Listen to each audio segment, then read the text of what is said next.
Hello students, welcome to this lecture.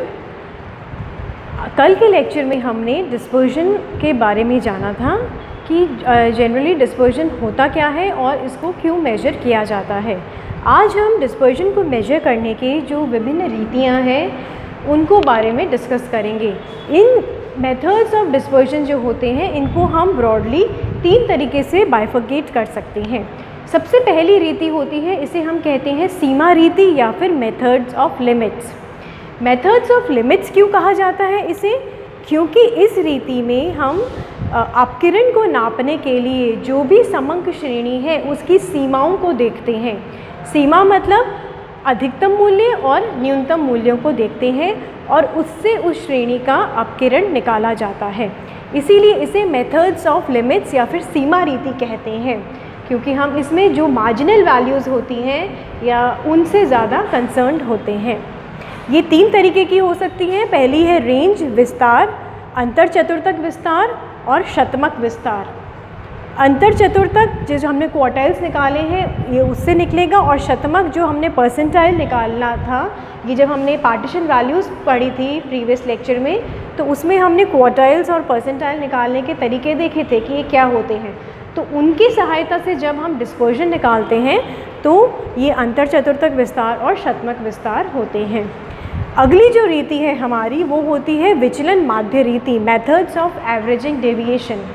इस रीति के अंतर्गत हम क्या करते हैं, जो भी समंक माला दे रखी है सबसे पहले उसका केंद्रीय प्रवृत्ति निकालते हैं। कोई भी नाप निकाल सकते हैं इसका, जैसे कि चाहे हम बहुलक इस्तेमाल कर लें, चाहे मध्यका कर लें, चाहे समांतर माध्य कर लें। और फिर ये जो हमारे केंद्रीय प्रवृत्ति के माप आए हैं इनकी सहायता से हम विचलन लेकर और फिर उससे डिस्पर्जन को मेजर करते हैं। तो ये रीति भी 4 प्रकार की होती है। सबसे पहला आता है इसमें चतुर्थक विचलन, फिर आता है माध्य विचलन, मीन डेविएशन, प्रमाप विचलन। ये सबसे कॉमन फॉर्म होता है डेविएशन निकालने का, इसे इंग्लिश में कहा जाता है स्टैंडर्ड डेविएशन। इसके अलावा कुछ अदर मेजर्स भी होते हैं, जैसे कि हम इसमें प्रसरण वेरिएंस निकालना देखेंगे, कोएफिशिएंट ऑफ वेरिएंस क्या होता है। ये जब हम इनको डिटेल में पढ़ेंगे तो और इसके बारे में देखेंगे। और एक तीसरा तरीका होता है जिसको हमने कहा है बिंदु रेखीय रीति या फिर ग्राफिकल मेथड। ग्राफिकल मेथड में जो समंक माला दे रखी है उसको हम ग्राफ पे पहले प्लॉट करते हैं और उससे एक कर्व निकालते हैं। इस कर्व को हम कहते हैं लॉरेंस कर्व, क्योंकि सबसे पहले इस कर्व का प्रयोग प्रोफेसर मैक्स लॉरेंस के द्वारा किया गया था, तो उन्हीं के नाम पर ही इसका नाम पड़ गया है लॉरेंस कर्व। इसकी सहायता से हम डिस्पर्जन या अपकिरण मेजर करने का देखते हैं कि कैसे मेजर की जाती है। तो अब हम इन सारे मेथड्स को यहाँ पर डिस्कस करेंगे। हमारे सिलेबस में ये सारे ही मेथड्स हैं, तो इनके बारे में हम डिटेल में फॉर्मूले भी देखेंगे और साथ साथ में कुछ इनके क्वेश्चंस भी करेंगे। तो सबसे पहले हम शुरुआत करते हैं विस्तार से या फिर रेंज से, कि रेंज क्या होता है। रेंज या विस्तार जो है वो अपकिरण निकालने का सबसे सिंपल तरीका है, सबसे ईजी तरीका होता है।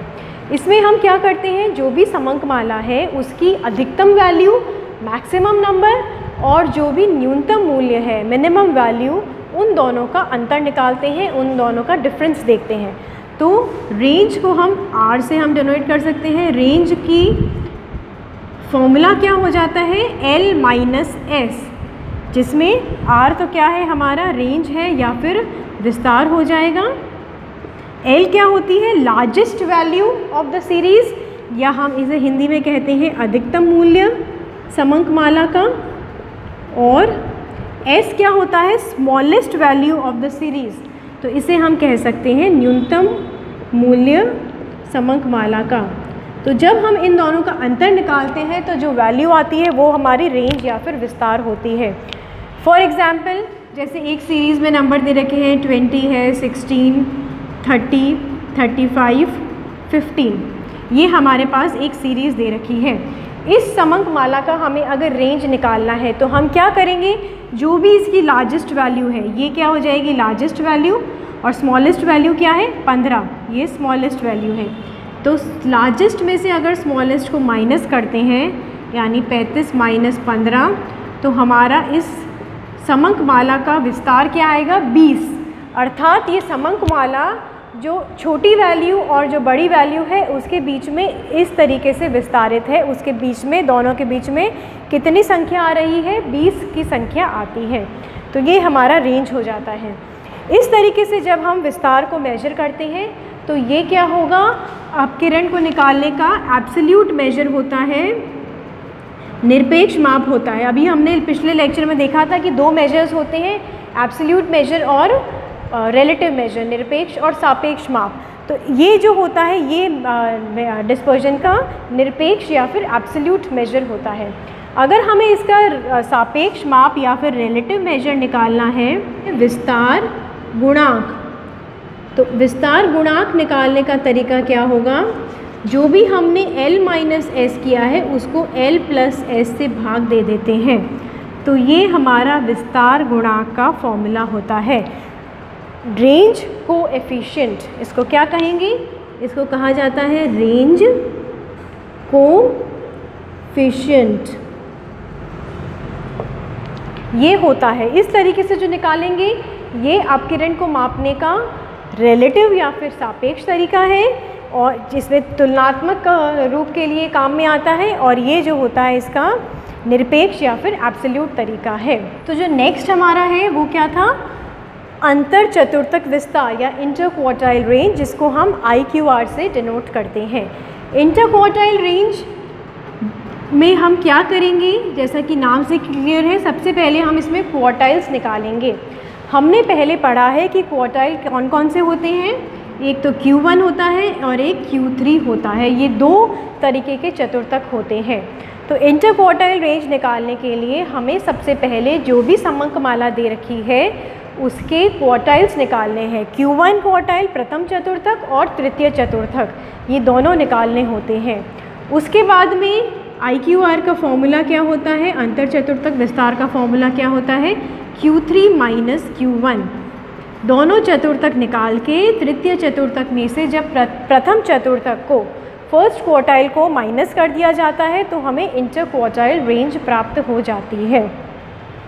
ये भी कैलकुलेशन का एक इजी तरीका है, इसमें इजीली हम कैलकुलेट कर सकते हैं। लेकिन IQR, इसका यहाँ पे ड्रॉबैक क्या है? हमें पता है कि जो Q3 होता है वो श्रेणी के 75% मूल्यों को बताता है और Q1 होता है वो श्रेणी के 25% मूल्यों को ही बताता है।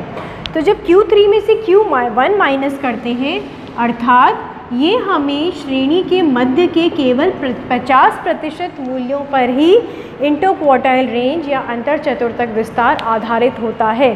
केवल समंकमाला के 50% वैल्यूज़ लेता है, बाकी 50% नहीं लेता है, क्योंकि Q3 75% बता रहा है, Q1 25% बता रहा है, और जब हम दोनों को माइनस करेंगे तो बीच का 50% मूल्य हमें प्राप्त हो जाते हैं। इसीलिए ये वाला भी जो है इंटर क्वार्टाइल रेंज भी रेंज की तरह बहुत अच्छा मेजर नहीं होता है अपकिरण निकालने का या फिर डिस्पर्जन निकालने का, क्योंकि डेटा सीरीज़ की सारी वैल्यूज़ को हम इसमें कंसिडर नहीं करते हैं। रेंज में भी हम सारी वैल्यूज़ नहीं कंसिडर कर रहे थे, केवल सबसे बड़ी वैल्यू और सबसे छोटी वैल्यू देखी। इसमें हमने समंकमाला की केवल 50% वैल्यू देखी, तो ये भी बहुत अच्छा तरीका नहीं होता है। फिर आता है तीसरा, शतमक विस्तार या फिर परसेंटाइल रेंज। शतमक विस्तार में हम क्या करेंगे? पहले समंकमाला के शतमक निकालते हैं। इसमें परसेंटाइल रेंज निकालने के लिए हमें दो शतमक चाहिए होते हैं, एक तो होता है P90 और एक होता है P10। जब इन दोनों का हम अंतर निकालते हैं तो हमें शतमक विस्तार या फिर परसेंटाइल रेंज प्राप्त हो जाती है। इसके अंतर्गत भी हमें पता है कि P90 जो है वो श्रेणी के 90% मूल्य ले रहा है और P10 श्रेणी के 10% मूल्य लेता है। तो जो परसेंटाइल रेंज होता है वो P90 में से P10 माइनस करते हैं तो समंकमाला के केवल 80% मूल्य ही ले रहा है। इससे तो अधिक है, परंतु पूरी समंकमाला के वैल्यूज़ को कंसिडर नहीं करता है, केवल 80% मूल्य ही ले रहा है। तो ये भी बहुत अच्छा मेजर नहीं होता है। दूसरी चीज़ इसमें है कि ये जो P90 और P10 है, इसको ये परसेंटाइल रेंज, इसका निकालने का एक फॉर्मूला ये भी हो सकता है डेसाइल 9 माइनस डेसाइल 1, या फिर दशमक नवम दशमक माइनस प्रथम दशमक, क्योंकि जो दशमक होता है वो भी श्रेणी के 90% वैल्यूज़ निकाल रहा है और D9 की वैल्यू P90 के बराबर ही होती है, और D1 जो है श्रेणी के 10% मूल्य लेता है, इसकी वैल्यू P10 के बराबर होती है। ये सब हम पार्टीशन वैल्यूज़ में डिस्कस कर चुके हैं कि कैसे पार्टीशन वैल्यूज़ हमारी बन रही है। लेकिन क्योंकि ये तीनों ही जो तरीके हैं सीमा रीति के, इन सब में ही पूरी समंकमाला को ना लेकर कुछ सीमाएं ही कंसिडर करी जाती हैं समंकमाला की, इसीलिए ये बहुत अच्छी रीतियाँ नहीं हैं विषम अपकिरण निकालने की। तो इन ड्रॉबैक्स को दूर करने के लिए फिर हम मेथड्स ऑफ एवरेजिंग डेविएशंस ये पढ़ते हैं, इनको डिस्कस करते हैं, क्योंकि ये ज़्यादा एप्ट तरीका होता है डेविएशंस निकालने का। तो आज के लेक्चर में इतना ही। नेक्स्ट लेक्चर में हम मेथड्स ऑफ एवरेजिंग डेविएशंस जो हैं उनको डिस्कस करेंगे। Thank you.